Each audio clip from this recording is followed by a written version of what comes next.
Mayor Jennifer Alegre Cruz is taking on the role of Pola Oriental Mindoro's tourist guide as celebrities Coco Martin and Julia Montes visit their municipality.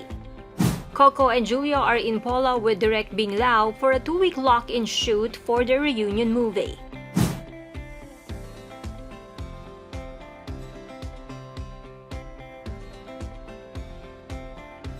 The former actress and now Lady Mayor visited the beach in Lambanog with Coco, Julia, and Raymart Santiago.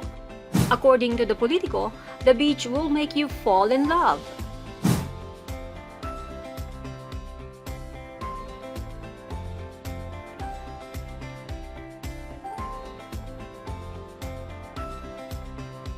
Cruz also invited the public to check out KI Long Beach, where they can experience the ATV ride she and Coco enjoyed.